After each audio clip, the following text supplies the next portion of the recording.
আমাক সাংবিধানিক অধিকাৰ লাগিবই। এপছো লং লিভ, এপছো লং লিভ, আমাৰ দাবী মানিবই। আমাক বড়ো প্ৰবক্তা লাগিবই, আমাক বড়ো প্ৰবক্তা লাগিবই। BTR একৰ্ড 6.3 দফা তাৎক্ষণিক সমাধান আমাক লাগিবই। চাওক, মই বিশেষকৈ নিখিল বড়ো ছাত্ৰ সন্থাৰ প্ৰাক্তন কৰ্মীহে আছোঁ। এতিয়া মই মানে গুৱাহাটী মহানগৰৰ আমাৰ বড়ো সমন্বয় সমিতিৰ পৰা মই ইয়াত মানে ৰিপ্ৰেজেণ্ট কৰিছোঁ আৰু ইয়াত তেখেতসকলৰ যিটো ছাত্ৰ সংগঠনৰ যিটো ধৰ্মঘট তাত মই উপস্থিত হ'ব পাৰি নিজে সুখী পাইছোঁ। যিখিনি সমস্যা আছে এইটো একেবাৰে আমাৰ বেছিক সমস্যা, বুনিয়াদী সমস্যা। আমি জানো বা আপোনালোকে সকলোৱে জানে যে বড়ো মাধ্যম বা বড়ো ভাষাটো চাব গ'লে এটা হৈছে ৰাষ্ট্ৰীয় ভাষা হৈছে আৰু এইটো ৮ম অনুসূচী ইতিমধ্যে অন্তৰ্ভুক্ত হোৱা। আৰু অসমত বড়ো ভাষাটো হৈছে এইটো ৰাজ্যিক ভাষা, এছ'চিয়েট অফিচিয়েল লেংগুৱেজ বা ৰাজ্যিক ভাষা বুলি আজিকালি কোৱাই হয়। গতিকে আমাৰ ইতিমধ্যে BTR চুক্তি যোৱা 5টা বছৰ আকৌ এবাৰ চুক্তি হৈছিলে আৰু সেই চুক্তিখিনিত আজিলৈকে ৰূপায়ণ নহ'ল। বিশেষকৈ আজি ধৰ্মঘট যিটো কৰিছে, বিশেষকৈ এইটো শিক্ষা সম্পৰ্কীয় মানে ধৰ্মঘট। বহুত মানে হেৰিবিলাক যিখিনি দাবী আছিলে সেই দাবী আজিলৈকে চৰকাৰে কিন্তু ৰূপায়ণ কৰিবলৈ আগবাঢ়ি যোৱা আমি দেখা পোৱা নাই। বিশেষকৈ আমাৰ কিছুমান খালী পদ হৈ আছে, ধৰি লওক টেক্সটবুক প্ৰডাকশ্যন কমিটিৰ আমাৰ খালী পদ আছে, এইটো বড়ো মাধ্যমৰ তাত ষ্টাফ আছিলে, সেইটো আজিলৈকে ফুলফিল নকৰিলে। আমাৰ SCRTত বড়ো বিষয়া আছিলে, সেইখিনি আমাৰ আজিলৈকে ফুলফিল নহ'ল। আমাৰ এতিয়া সমগ্ৰ শিক্ষা তাৰ বিভিন্ন পৰ্যায়ত আমাৰ হেৰি আছে, পদবী খালী হৈ আছে বড়ো মাধ্যমত, সেইখিনি হোৱা নাই। আৰু জুডিচিয়েল ছাৰ্ভিচ যিটো ন্যায় বিভাগ, এই ন্যায় বিভাগ আমাৰ অতি মানে গুৰুত্ব এটা বিভাগ। এই গুৰুত্ব বিভাগত এতিয়ালৈকে বড়ো মাধ্যমৰ পাঠ্যপুথি প্ৰিণ্ট হৈ অহা নাই। এইবিলাক আমাৰ মূল দাবী।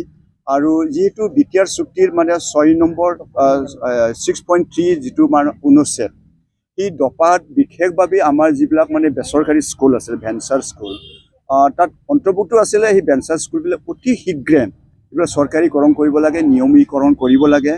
তাত যিখিনি শিক্ষক শিক্ষয়িত্ৰী লাগে আৰু যিখিনি বাকী ষ্টাফ লাগে সেইবিলাক অতি সোনকালে দিব লাগে। সেইখিনি আমাৰ চুক্তিৰ এটা হেৰি আছিলে, সেইখিনি আজিলৈকে কিন্তু ৰূপায়ণ নহ'ল। তাৰ বাবেও বিভিন্ন মাধ্যমত আমাৰ পাঠ্যপুথি আমাৰ প্ৰিণ্ট কৰি দিব লাগে, সেইখিনি আধা হৈ আছে। আৰু বিশেষকৈ আমাৰ অংগনবাদী কেন্দ্ৰবিলাক আছে, আৰু অংগনবাদী কেন্দ্ৰ আমাৰ শিশুবিলাক যায়, 3 বছৰৰ পৰা 6 বছৰ শিশুবিলাক তাত পঢ়িবলৈ যায়।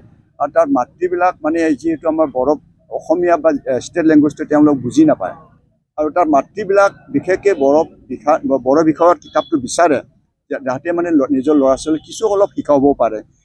আজি 3 ঘণ্টা ধৰ্ণা কাৰ্যসূচী, ইয়াত আমাৰ 3 ঘণ্টীয়া ধৰ্ণা কাৰ্যসূচীত মূল উদ্দেশ্যটো আছে মানে বড়ো মাধ্যমত যিমানখিনি ভেঞ্চাৰ স্কুল আছে, এই ভেঞ্চাৰ স্কুলটো অসম চৰকাৰৰ এডুকেশ্যন ডিপাৰ্টমেণ্ট এইটো মানে প্ৰভিঞ্চিয়েলাইজ কৰি দিব লাগে। তাৰপিছত ইয়াৰ পিছত আছে মানে অসমত যিমানখিনি মানে বড়ো মাধ্যমত স্কুল বা কলেজ আছে, এই স্কুল কলেজত মানে যিমানখিনি ভেকেণ্ট পষ্ট আছে এইটো মানে অতি সোনকালে চৰকাৰে মানে ফিল আপ কৰি দিব লাগে।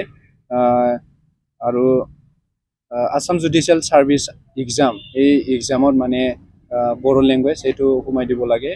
যোৱা মানে 2023 ইয়াৰত যেতিয়া মানে Assam judicial service direct recruitment grade 3ত মানে এক্সাম হৈছিলে, তেওঁৰ মানে 50 মাৰ্চত কালি এছামিছত পেপাৰ আহিছে, তেওঁৰ মানে বেলেগ মানে যিকোনো মাধ্যম আছিলে এইটো ডিপ্লয় কৰাটো আমি দেখিবলৈ পোৱা গৈছে। তেন্তে আমি এইটোৱে মানে দাবী ৰাখিছে মানে আছাম জুডিচিয়েল ছাৰ্ভিচ এক্সামত বড়ো পেপাৰটো সোমাই দিব লাগে। তাৰপিছত অংগনবাদী চেণ্টাৰ, এই অংগনবাদী চেণ্টাৰত বড়ো মাধ্যমত মানে কিতাপটো আহিব লাগে। ইয়াৰ পিছত BTR একৰ্ডত 6.3 দফা মতে যিমানখিনি কাম কৰিব লাগে এইটো অসম চৰকাৰে মানে অতি সোনকালে মানে ছল্ভ কৰি দিব লাগে। ইয়াৰ পিছত অসমত যিমানখিনি মানে মডেল ডিগ্ৰী কলেজ আছে, এই মডেল ডিগ্ৰী কলেজত বড়ো ডিপাৰ্টমেণ্ট এইটো ইনক্লুড কৰি দিব লাগে।